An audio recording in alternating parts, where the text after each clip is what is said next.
கார்த்திகையில் மாலையிட்டு கனிவாக விரதம் வச்சு மணிமணியா மாலையிட்டு மார்கழியில் பூச வச்சு சபரிமலை பயணம் தானப்பா சாமி வழி துணையா வந்து சேரப்பா சபரிமலை பயணம் தானப்பா சாமி வழி துணையா வந்து சேரப்பா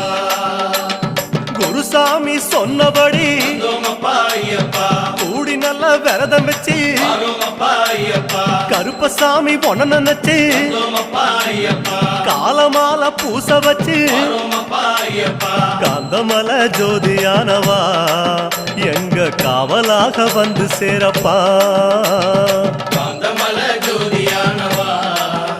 எங்க காவலாக வந்து சேரப்பா சந்நிதியில் கட்டுங்கட்டி